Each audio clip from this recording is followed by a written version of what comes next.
จ้าเนาะนี่มื้อนี้อันว่าทางบ่จันนี่แหละพี่น้องเอ้ยซื้อโทรศัพท์มาให้มื้อนี้เนาะจักอ้ายเพิ่นเคยใช้หรือบ่เด้จังว่า iPhone เพิ่นบ่จักอันนี้พี่น้องเอ้ยเนาะโอ้นี่พี่น้องเอ้ยเนาะบ่โตอีหยังอันนี้Samsung เฮ้ยบ่แม่นOppo A90 บอกพี่น้องไงเนาะ IP54 ตัวโมเมนต์ Oppo ได้นี่เนาะก็อยู่ในศูนย์ Oppo แหละพี่น้องไอ้ทางว่าจันซื้อมาเนาะเย้เนาะเฮ้ยง่ายนะครับเรามาเบิ่งอยู่ออกมาเบิ่งอยู่ออกมาเบิ่งอยู่มาเลยเย็บโอ้โชพี่น้องเลยเนาะไม่ได้บ่ได้เด้ออันนี้เราเอาใส่ฮูกอันนี้ให้ก่อนเนาะนี่พี่น้องไงเนาะฮูกหน้าปกน้องเพิ่นเด้อนี่เด้อเนาะเป็นฮูกน้องน้ำเพิ่งกับพ่อ2คนพี่น้องไงแต่ว่าสัญญาณมันเฝ้าเนาะอยู่แป๊บนึงดูเลยสุดท้ายสุดนี้โอ้คำว่าดีใจได้โทรศัพท์ใหม่แล้วก็ขอบใจป้าลุงแน่สบายดีไหมขอบใจขอบใจป้าลุงเด้อสั่นนุ่มมือขอบใจป้าลุงเด้อใจเด้อป้าลุงเด้อที่ซื้อโทรศัพท์ให้น้องน้ำเพิงซื้อให้น้องน้ำเพิงน้องน้ำเพิงดีใจหลายดีใจหลายป่ะน้องน้ำเพิงดีใจหลายต่อไปนี่น้องน้ำเพิงสิเป็นคนฮู้เราเป็นคนรู้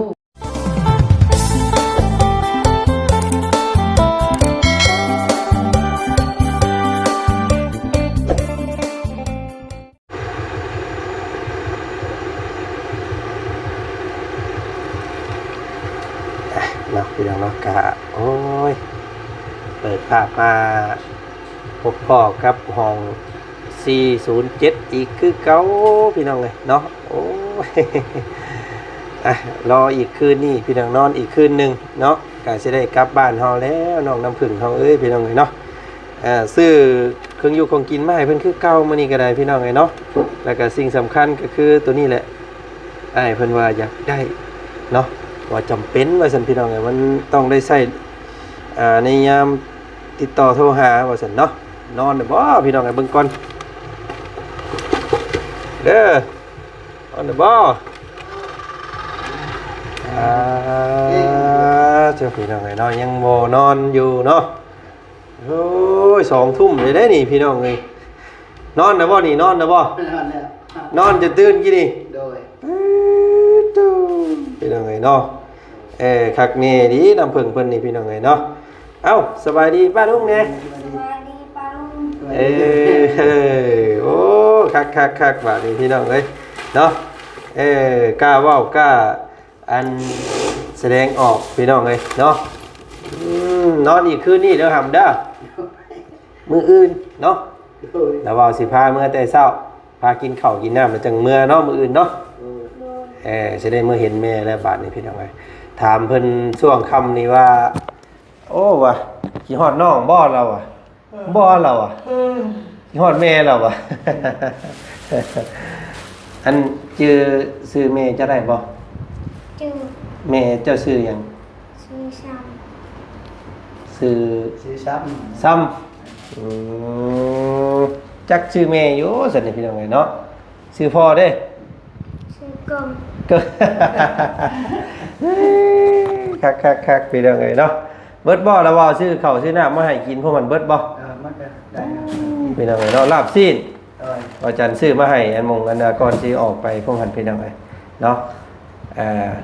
น้องเพิ่นจะกินบ่รับสินกะกินคือกัน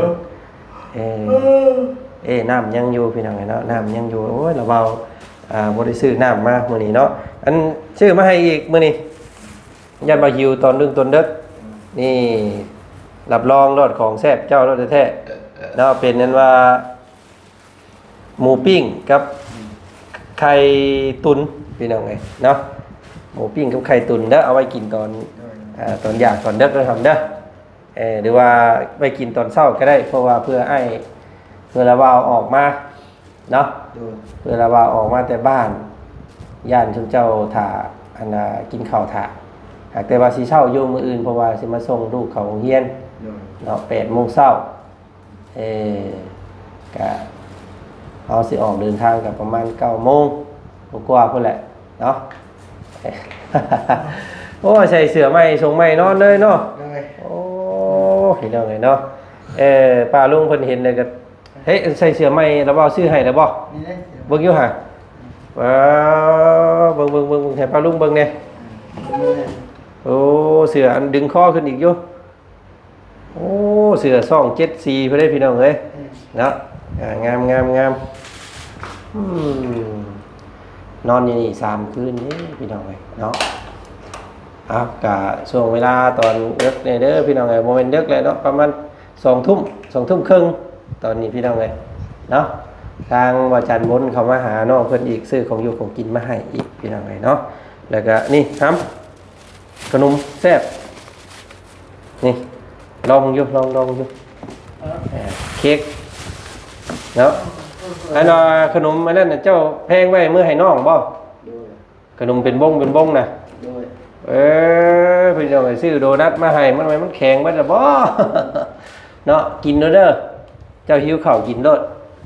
ยันเพื่อเมื่อฮอดน้องเจ้ายันมันแข็งยันมันบ่แซ่บเพิ่นเก็บไว้ให้น้องเพิ่นพี่น้องไอ้เนาะโอ้เพลงน้องเพลงเก็บไว้ให้แม่บ่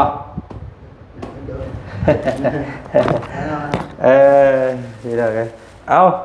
เนาะเข้ามาตอนช่วงค่ำๆกับทักทายสบายดีพ่อแม่พี่น้องกันมาสุขคน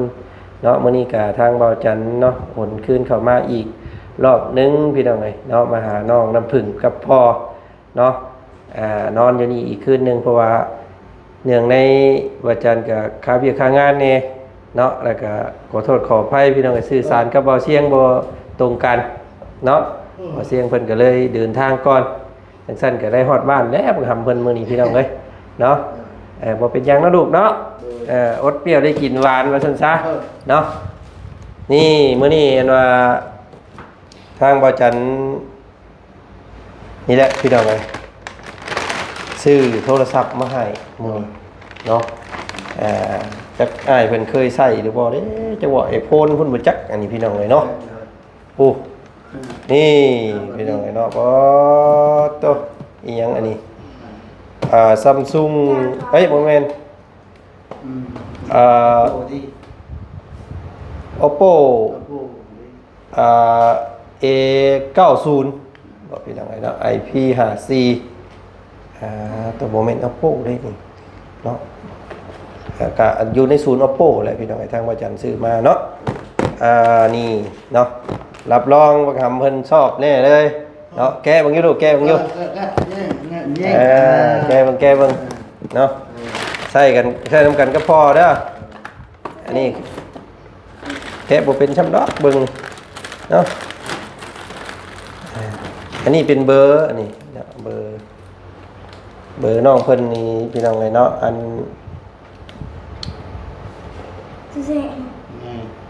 02099301934โอ้เลข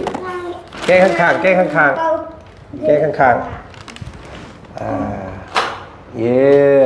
เนาะเฮ้ยง่ายนะครับเรามาเบิ่งอยู่ออกมาเบิ่งอยู่ออกมาเบิ่งอยู่มาเลยเย็บโอ้โชพี่น้องเอ้ยเนาะใช้เบิ่งหันว่าเบิ่งแน่ก็ว่ายังบ่ทันได้เบิ่งซำได้นี่เบิ่งอยู่หันบ่โตนี่พี่น้องเอ้ยเนาะความจริงตะกี้คิดว่าสิซื้อให้น้องเพิ่นกับพ่อนั่นแบบโทรเข้าโทรออกซื้อเนาะแต่ว่ากระเทินได้ซื้อให้น้องเพิ่นแล้วก็อยากให้ทาง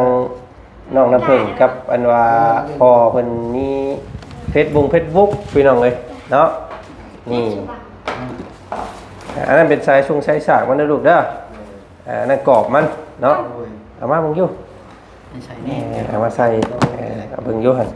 ใส่เบิ่งอยู่ใส่เป็นบ่ให้พ่อเพิ่นใส่ให้ แน่เป็นไง ใส่ให้มันถึกเบิ่งเด้อ เอ้า โอ้ยง่าย นายทวี ง่ายเปลี่ยน เอาใส่ลงเบิ่งโอ้คือไอโฟนชับพี่น้องเอ้ยเนาะทรงนี่ใช้บีบปึ๊บบีบเข้าปั๊บยื้อเบิ่งอยู่บาดนี่งามบ่ให้ป้าลุงเบิ่งแน่ ป้าปลาลง ให้ป้าลุงเบิ่งแน่ มัน นี่พี่น้องเอ้ยเนาะโอ้ย ไม่แท้นะ มันคล้ายๆ iPhone 17ผู้ได้นี่โอ้เนาะดีใจบ่ดีใจบ่นี่พี่น้องเนาะสากแบตไว้ก่อนเด้อพวกหล่ะเนาะนี่หามุมมุมสากหันก็ได้นี่เบิดคืนเฮาซื้อมาใหม่นี่เพิ่นบ่ให้ดิน เรียนเลย แปลว่าสากให้มันเต็มก่อน จังแบกมันดี มื้ออื่นมาแล้วจังดินแต่เช้าเด้อเนาะตอนนี้น่ะเจ้าสากแบตไว้ ให้มันเต็ม ให้มันเต็มเอาเดี๋ยวเราว่าสิอันน่ะตั้งเฟซให้เด้อเนาะ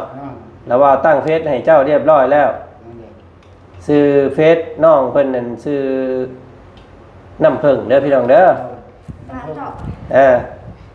เดี๋ยวฟังทั้งระเบาก่อนเด้อลูกเด้อฟังพี่ก่อนเนาะ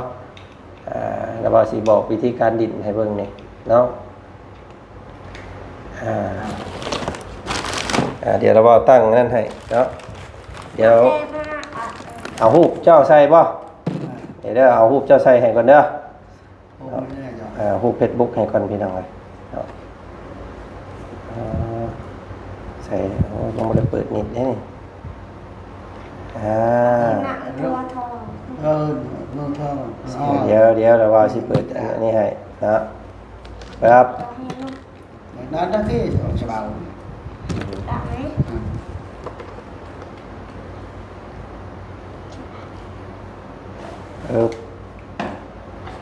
ครับ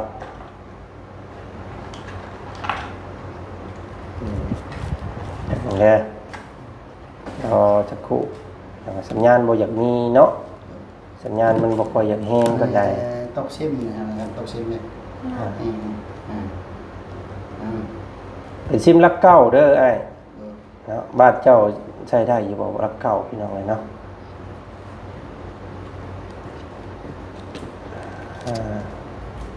ใช่บ้าน akan top hasil mula mana kia ติดจี ในเชื่อเลย ชื่อ Facebook เพิ่นชื่อน้องน้ำผึ้งเป็นภาษา เจ้าน้อยเถอะ นี่เด้อเราเป็นภาษาลาวเด้อน้องน้ำผึ้งเด้อแต่ว่าขออนุญาตถ่ายรูปน้องเพิ่นก่อนบาดนี่นะเอารูปกับสองพ่อลูกเลยเนาะนั่งเฮียงกันงามๆนั่งเฮียงกันงามๆนั่งเฮียงกันงามๆเดี๋ยวเด้อเนมกล้องพี่ดุมตึงดุมเนาะ1 2ยิ้มดีกว่าเฮ้ยยิ้มแน่ยิ้มสิเดี๋ยว1 2จบโอ้นี่งามอยู่บ่งามบ่ได้อยู่บ่ ได้อยู่ เดี๋ยวจะเปลี่ยนใหม่เด้อบ่ได้เด้ออันนี้เราเอาใส่รูปอันนี้ให้ก่อนเนาะนี่พี่น้องไงเนาะรูปหน้าปกน้องเพิ่นเด้อนี่เด้อเนาะเป็นรูปน้องน้ำผึ้งกับพ่อ2คน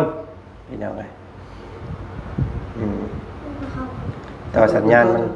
เผาเนาะอยู่แป๊บนึงดูเลยเดี๋ยวเอาถ่าย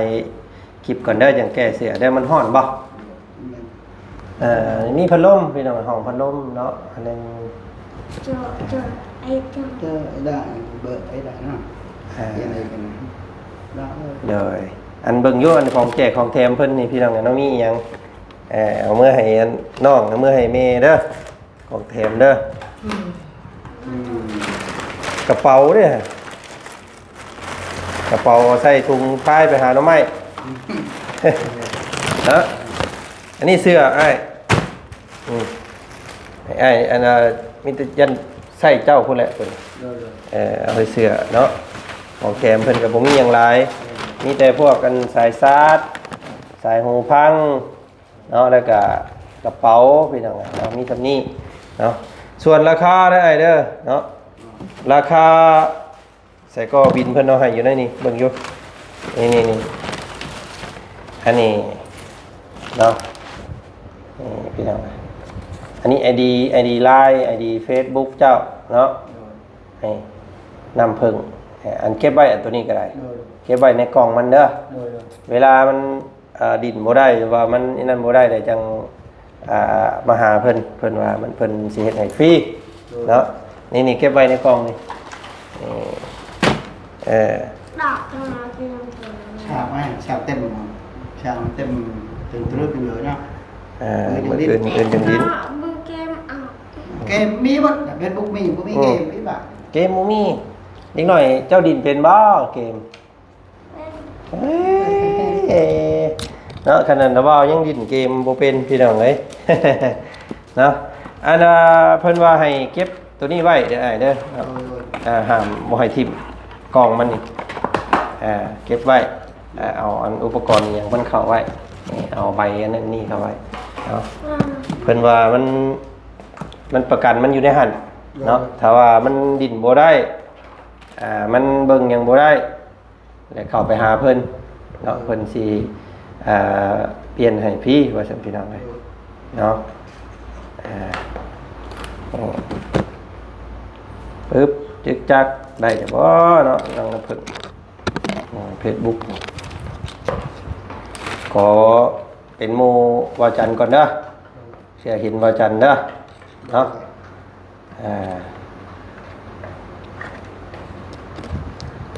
เดี๋ยวโฟดอันนี้ให้ก่อนสบายดี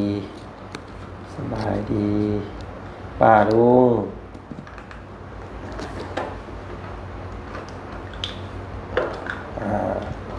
ครับกดเลย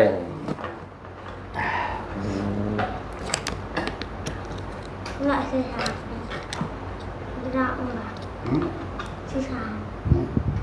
ชาไม่ชาไม่ชามันจะ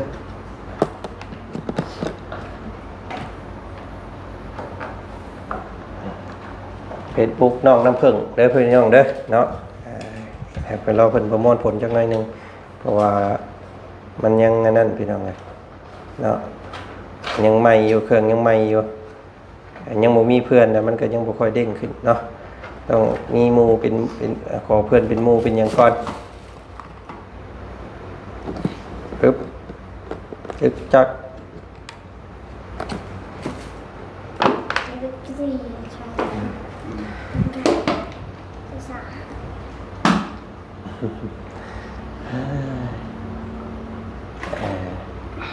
กินข้าวแซ่บนอนรับกันสบายใจแต่ทั้ง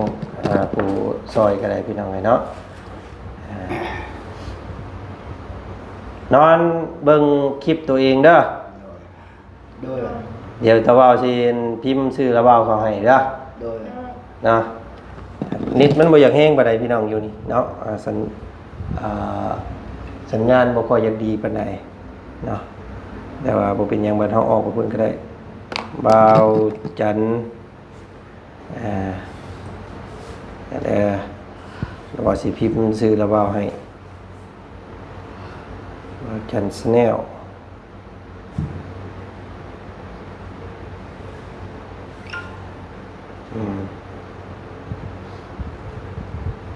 สักครู่พี่น้องเลยเนาะมันยังอัปเดตเครื่องอยู่ยังหมุนติ้วๆอยู่พี่น้องเลยเนาะเดี๋ยวเจ้าสากไว้มืออื่นยังดินได้น้องเด้อโอเคนี่แหละพี่น้องเลยเนาะมีเบิดอยู่ในนี่ตั้งให้เบิดได้เด้อนี่เอาเนาะเจ้าพี่น้องเลยเนาะเอาวางนี่ก่อนแล้วว่าสิแจงบอกก่อนพี่น้องเลยเนาะว่าราคามันทำไดเนาะสำหรับ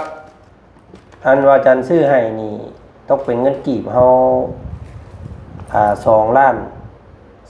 2 แสนเนาะอันนี้สามารถดิน Facebook ได้ดิน YouTube ได้ TikTok หรือว่าเบิ่งโลกกว้างได้ เนาะเคยมีแบบนี้บ่อ้ายเคยมีแบบนี้บ่ บ่เคยได้ไหนตะโตนะ เคยได้แต่โทรออกโทรเข้า โดย เป็นยังไงเนาะอันนี้เป็นครั้งแรกนี่เนาะก่อนสิซื้อนี่บ่จันก็มาถามทางอ้ายเพิ่นก่อนแล้วเป็นยังไงเนาะแต่ว่าสิซื้อตั้งโต๊ะให้ก็มันย่านเนาะอย่ามันบ่สะดวกสบายอันนี้ยังว่าให้น้องเพิ่นดินได้เบิ่งการ์ตูนน้ำแน่เนาะเบิ่งโลกกว้างเบิ่ง Facebook เนาะก็ราคามันก็บ่บานปลายปานใดพี่น้องไงมันก็ประมาณ2.2 ล้านเนาะแล้วก็ตกเป็นเงินบาทเฮาก็ประมาณ 3,000 เนาะประมาณ 3,000 บาทเด้ออันนี้ 3,000 บาทได้นี่พี่น้องไงเนาะซื้อแบบรุ่นใช้ได้เนาะบ่แพงเกินไปแล้วก็บ่ถูกเกินไปเป็นระดับกลางเนาะถ่ายรูปก็แจ้งดิน Facebook ก็ได้เด้อเนาะอันนี้ก็ถือว่าเป็นสิ่งของที่จำเป็นเนาะพอได้ทีมงานโทรหาพอได้น้องเพิ่นเบิ่งอันคลิปตัวเองเนาะไปเที่ยวเวียดไปเที่ยวไทยเบิ่งตัวเองได้เด้อเนาะอย่าลืมติดตามระเบ้าเด้อเนาะนี่พี่น้องชื่อน้องน้ำผึ้งเด้อพี่น้องเด้อเนาะน้องน้ำผึ้งชื่อเพิ่นเป็นภาษาลาวเด้อเนาะนี่แหละบัดนี้ก็มีแต่ให้ทำจับแบบนี้จับจับโทรศัพท์แล้วก็พ่อจับอันนี้พ่อเนาะจับนี้แล้วว่าสิถ่ายรูปมากกว่านี้มานี่เนาะเป็นยังไงสินสากไว้ให้มันเต็มมืออื่นจังดินเบิดมือเลยเนาะให้พ่อเจ้าสากเดี๋ยวจังโจมมันนี่ไปเดี๋ยวจังสากก็ได้เราเอาเมื่อก่อนเด้อเนาะจากทางบ่อจันกับบ่อเสียงนั่นยังอยู่คนละ 4,000 กว่าบาทเมื่อคืนนี่พี่น้องไงทางบ่อเสียงเพิ่นยัง 4,000 กับ 100แต่ว่าบ่อเสียงเพิ่นพุ่นแหละให้เพิ่นบริหารเบิ่งเนาะว่าเพิ่นสิมอบเป็นเงินสดให้ชมเจ้าบ่หรือว่าสิไว้ซื้อข้าวซื้อของให้ก็สุดแต่นำบ่อเสียงเพิ่นเนาะนำบ่อจันเมื่อคืนนี้ก็ยัง 4,000 กว่าบาทคือกันรวมซื้อโทรศัพท์นี่ 3,000 เนาะแล้วก็ซื้อซื้อเสื้อให้ก็สิประมาณ500พี่น้องก็กด 3,500 ก็ยังอยู่ตอนนี้ก็ประมาณ 1,000 กว่าบาทเนาะเดี๋ยวที่หาซื้อในอยู่ในกินไปให้เนาะอยู่เฮือนอีกเดี๋ยวว่าสิเก็บไว้นี่แหละเพราะว่ายังบ่แล้วได้นี่พี่น้องเนาะยังสิไปเบิ่งผลตรวจ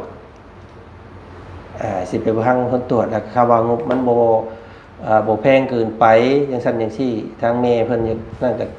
อย่าว่าได้คือว่าอ้ายบ่อยากไปเนี่ยเนาะพักผ่อนแล้วทีนี้จะหาเจอบรมเจอคือไอ้เว้าอะไรคือหาไว้หาต่อก็เลยให้หมอเป่ามันขนมมันดีก็ให้เพิ่นเบิ่งคือเก่าแหละคันเป่าว่าสิถ่ายรูปให้กับเจ้าเบิ่งได้ให้บ่จังเบิ่งอันนี้เนี่ยป้าลุงเพิ่นคอมเมนต์มาหลายพี่น้องเนาะว่าอยากให้พ่อเพิ่นกับน้องนี่พังเบิ่งผลตรวจก่อนให้แพทย์ให้หมอเพิ่นวิจัยเบิ่งก่อนว่ามันเป็นหยังเดี๋ยวจังตัดสินใจอันนี้แปลว่าเจ้าแบบตัดสินใจไว้โพด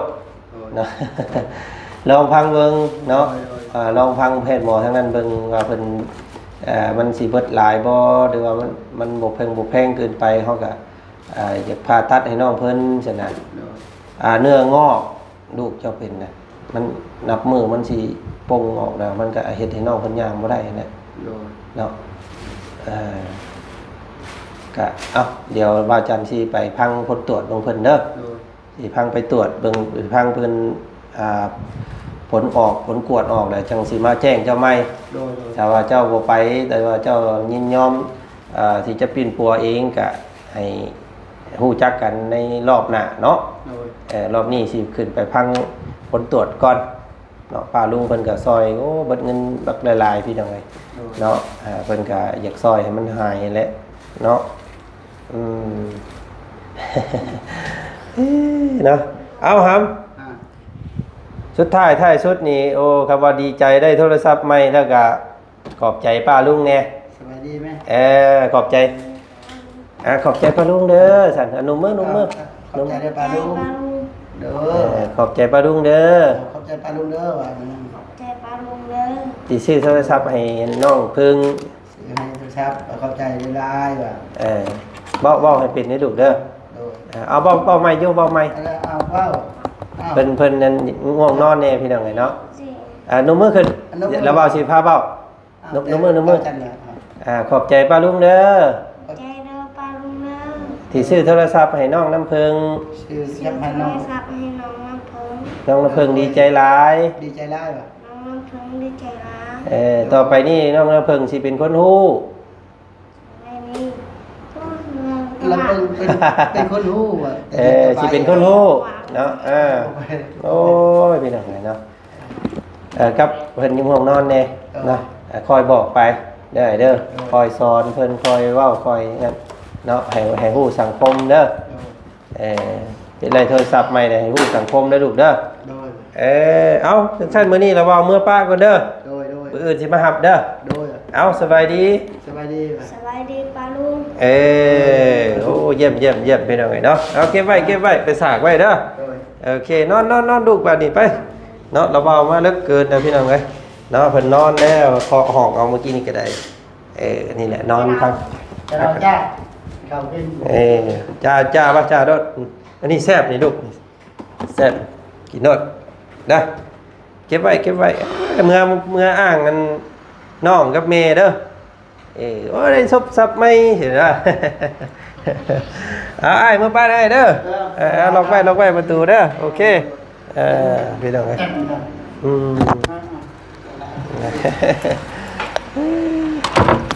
เอาเนาะโอเคพี่น้องเอ้ยเนาะก็ซื้อโทรศัพท์ประมาณ 3,000 บาทเด้อพี่น้องที่ซื้อให้เนาะก็จักแพงจักถึกแต่พี่น้องก็ราคานี่ราคาแบบเริ่มต้นเนาะก็บ่นักบ่แพงเกินไปดอกว่าซั่นซะจังได๋ก็ขอบพระคุณบัดสุขุสุคนเด้อพี่น้องไอ้ที่เบิ่งที่ส้มแล้วก็ขออนุญาตบาดคำเนาะที่บ่จันซื้อสิ่งของที่บ่ได้เกี่ยวกับการรักษาว่าซั่นซะแต่ว่ามันจำเป็นเนาะพี่น้องเนาะเฮาสิติดสิต่อสิโทรสิหาหยังเพิ่นก็ยากนะมันจำเป็นมอบให้เพิ่นซะพี่น้องเนาะโทรศัพท์ 3,000 บาทเด้อพี่น้องเด้อขอบใจหลายๆไปแล้วพี่น้องเอ้ย